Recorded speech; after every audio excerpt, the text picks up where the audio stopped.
Sampaikan evaluasi kepada Coach Sintayong ya bahwa target kita itu harus masuk 4 besar ya di grup. Jadi tidak ada tawar menawar. Masa Eliano sejelek itu sih? Ya, Eliano pribadi yang sangat baik.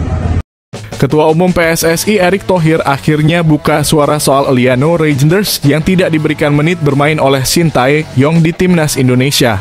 Dengan adanya Mesilger Eliano, ya kembali yang saya bilang kalau mau level dunia ya pelatihnya mesti bagus, pemainnya mesti bagus.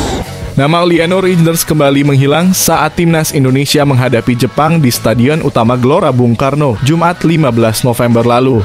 Pada laga lanjutan kualifikasi Piala Dunia 2026 zona Asia itu, Timnas Indonesia menelan kekalahan telak dari Jepang dengan skor 0-4. Namun di balik itu muncul pertanyaan besar dari banyak pihak soal keputusan STY untuk tidak memasukkan nama Eliano Reijnders ke daftar starting 11. Bahkan nama adik kandung pemain timnas Belanda, Tijani Reijnders ini tidak ada di daftar bangku cadangan. Padahal Eliano Reijnders berstatus sebagai pemain naturalisasi dan memperkuat salah satu tim di era divisi Belanda, PEC Zwolle. Selain itu, dia merupakan pemain versatile yang bisa memainkan beberapa posisi seperti bek sayap, sayap kanan dan kiri, serta penyerang. Kemampuan Eliano yang bisa bermain di banyak posisi membuat Eliano Reijnders seharusnya tak sulit mendapat tempat di Timnas Indonesia. Pada laga sebelumnya kontra Cina, namanya pun dicoret oleh STY sehingga menimbulkan pertanyaan besar di kalangan supporter hingga pengamat sepak bola. Terkait minimnya menit bermain yang diberikan Shin Tae-yong kepada Eliano Reijnders, Erick Thohir akhirnya angkat suara. Erick Thohir mengatakan memainkan Eliano Reijnders sebagai starter atau dari bangku cadangan sepenuhnya berada di tangan Shin Tae-yong. Ya tidak tahu kan itu semua hak pelatih, ujar Erick Thohir usai menyaksikan laga Timnas Indonesia lawan Jepang di Stadion GBK kemarin. Dia menegaskan kewenangannya antara lain mencari sosok yang tepat untuk berada di Timnas Indonesia, termasuk pelatih dan pemain. Kalaupun saya sebagai ketua PSSI mencari pelatih yang baik menyiapkan pemain yang terbaik, itu yang saya lakukan sampai hari ini. Hasilnya belum maksimal ya kita coba lagi, jangan berhenti tengah jalan, katanya. Respons Erick Thohir usai Shin Tae-yong yang anggap Eliano Reijnders belum pantas jadi pilihan utama di Timnas Indonesia. Ketua Umum PSSI Erick Thohir angkat bicara soal Eliano Reijnders yang disebut Shin Tae-yong belum pantas menjadi pilihan utama di skuad Timnas Indonesia. Shin Tae-yong secara belak-belakan sebut kalau kualitas yang dimiliki Eliano Reijnders belum mampu untuk menembus skuad Garuda. Bahkan dirinya menyebut jika pemain PEC Zwolle itu masih kesulitan untuk bisa masuk dalam daftar susunan pemain Timnas Indonesia. Soal Eliano tidak dapat masuk ke skuad karena menurut saya belum baik, ujar Shin Tae-yong usai laga. Masih susah bagi Eliano untuk masuk ke skuad saat ini. Jadi saya memilih seperti itu, tambahnya. Yang sangat disayangkan adalah pemain yang baru saja dinaturalisasi oleh Erick Thohir jadi mubazir. Lalu bagaimana dengan masa depan pemain naturalisasi Eliano Reijnders ke depan? FIFA siap beri keuntungan besar untuk Timnas Indonesia di laga kontra Arab Saudi dengan syarat begini, Shin Tae-yong bisa tersenyum lebar. Induk Organisasi Sepak Bola Internasional atau FIFA siap memberikan keuntungan besar untuk Timnas Indonesia di laga kontra Arab Saudi jika pasukan Shin Tae-yong memenuhi satu syarat. Syarat yang harus dipenuhi skuad Garuda itu yakni harus melibas Green Falcons dalam lanjutan putaran ketiga kualifikasi Piala Dunia 2026 zona Asia Grup C. Timnas Indonesia akan menerima lawatan dari Arab Saudi di Stadion Utama Gelora Bung Karno pada Selasa 19 November 2024 pukul 19.00 waktu Indonesia Barat.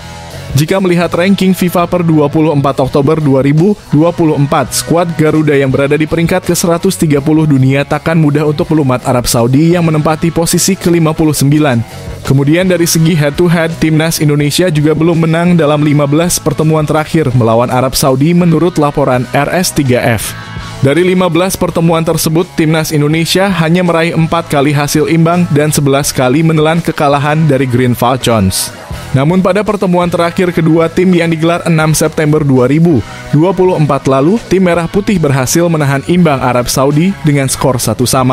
Menjelang duel terbarunya, skuad Garuda membawa bekal negatif usai dibekuk Jepang dengan skor 0-4 pada Jumat 15 November 2024 lalu.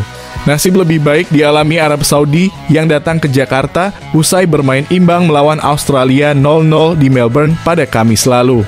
Kemudian dari segi klasemen grup C, Timnas Indonesia masih terlempar jauh di posisi ke-6 alias juru kunci dengan mengoleksi 3 poin dari 5 pertandingan. Sementara posisi puncak ada Jepang dengan 13 poin.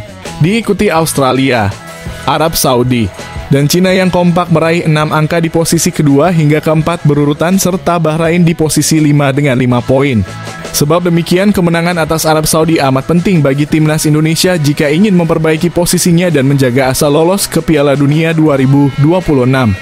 Jika menang atas Arab Saudi, FIFA siap memberikan keuntungan besar untuk Timnas Indonesia berupa poin banyak hingga bisa naik drastis di ranking FIFA. Menurut perhitungan sementara versi Football Ranking, Timnas Indonesia saat ini naik ke peringkat 129 dunia meski kalah dari Jepang. Skuad Garuda memiliki total 1.115,94 poin, berada di bawah Malaysia yang naik ke peringkat 128 dengan 1.116,89. Penyebab Garuda naik satu tangga karena Rwanda turun 4 peringkat ke posisi 130 dunia dengan poin 1.115,80 karena kalah dari lawannya. Kemudian faktor lainnya karena Gambia juga turun 3 peringkat ke posisi 131 dengan total poinnya menjadi 1.114,56. Sementara itu, jika Timnas Indonesia mampu menang atas Arab Saudi, maka Garuda akan mendapatkan tambahan 19,16 poin dari FIFA. Kemudian bagaimana jika kalah dari Green Falcons? Skuad Garuda akan kehilangan 5,84 poin sehingga bisa turun ke posisi 134 dunia. Tentunya Timnas Indonesia ditargetkan untuk memenangkan laga kontra Arab Saudi karena jika itu terjadi akan membuat kans untuk lolos ke Piala Dunia 2026 terbuka lebar. Selain itu, skuad Garuda juga akan melejit di ranking FIFA sehingga bisa membuat pelatih Shin Tae-yong bernapas lega hingga tersenyum lebar.